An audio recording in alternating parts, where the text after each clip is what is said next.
Have you ever wondered how the towering pyramids standing tall and proud against the desert sands came to be? These colossal structures, a testament to human ingenuity, remain one of history's greatest architectural feats. The sheer magnitude of the task faced by the ancient Egyptians is enough to pique anyone's curiosity.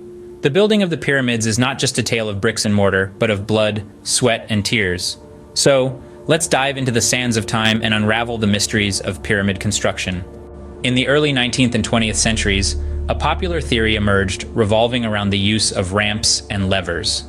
This theory, often referred to as the simple machines theory, presents a fascinating look at how the ancient Egyptians could have built their colossal pyramids. At the heart of this theory lies the concept of mechanical advantage, a principle that allows a small force to move a large load.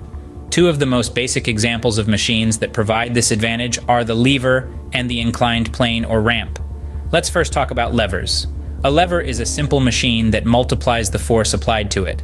It consists of a beam or rigid rod pivoted on a fixed hinge or fulcrum. The ancient Egyptians could have used levers to lift the heavy stone blocks, a bit like a seesaw. On one end, they would place the heavy stone block, and on the other end, they would apply a force. By adjusting the position of the fulcrum, they could lift much heavier loads than they could by hand. Now let's move on to ramps. Ramps, or inclined planes, reduce the force needed to raise an object to a certain height. Instead of lifting the heavy stone blocks directly upwards, which would require a tremendous amount of force, the Egyptians could have instead pushed them up a ramp. This would have made the task much more manageable. This theory suggests that by combining these simple machines, the ancient Egyptians were able to assemble their awe-inspiring pyramids.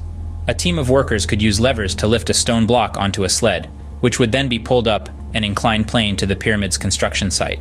However, as straightforward as this theory may sound, it's not without its challenges.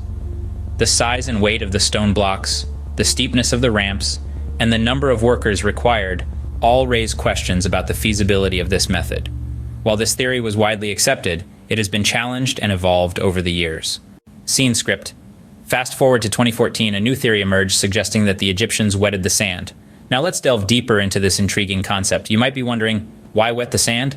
Well, imagine dragging a heavy sled across dry, grainy sand. It's a tough job, right? The sand particles rub against each other, creating friction and making it harder to pull the sled. Now think about how much harder it would be to drag a colossal stone block on a sled across the sand. This is where the water theory enters the picture.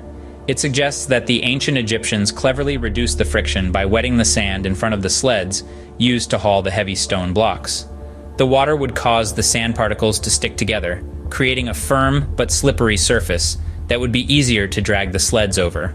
The theory was supported by a study conducted by physicists at the University of Amsterdam. They found that the right amount of dampness in the sand reduces the friction on the sled, making it easier to pull. In fact, wet sand could reduce the pulling force needed by half compared to dry sand. But how did the Egyptians get the water? Well, the Nile River was right there, providing an ample supply of water. It's believed that workers could have formed a human chain to pass buckets of water from the river to the pyramid construction site. However, like any theory about the pyramids, this one has its skeptics. Critics argue that while the theory sounds plausible, there's little archaeological evidence to support it.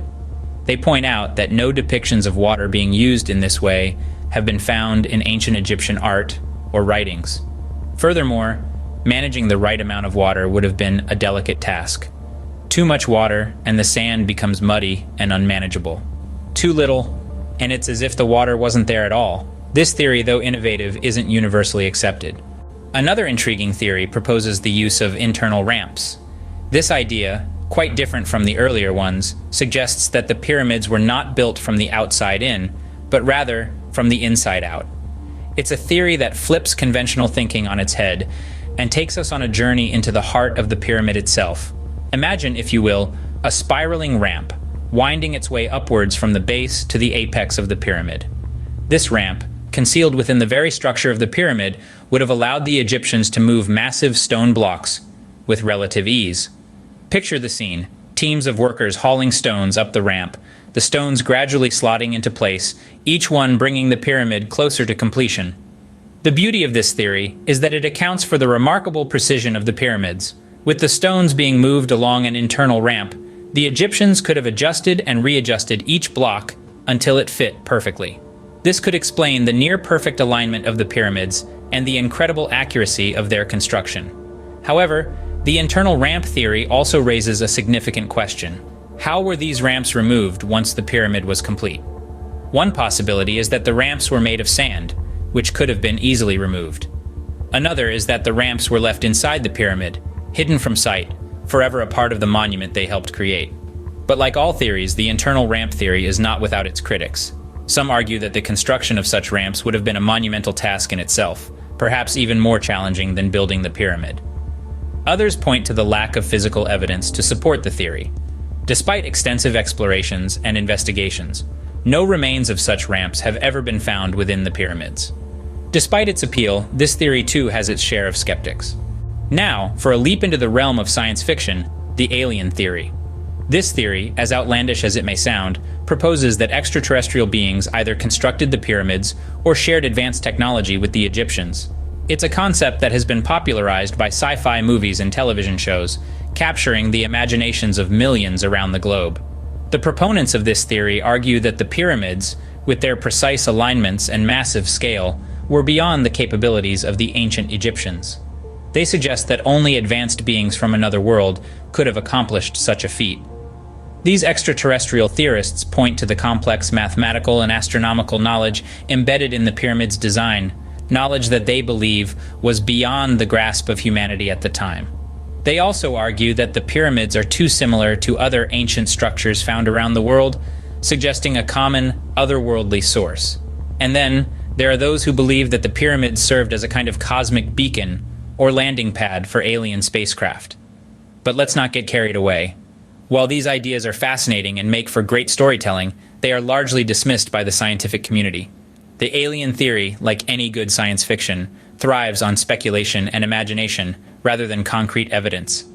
While this theory is a favorite among sci-fi enthusiasts, it lacks empirical evidence. So, how were these monumental structures really built? This question has puzzled historians and scholars for centuries, and today, we've explored several theories that attempt to answer that. Let's recap.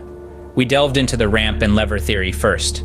This theory suggests that our ancient ancestors hauled the colossal stone blocks up a series of ramps using ropes and wooden levers. While this method is plausible, it would have required an enormous workforce and a tremendous amount of time.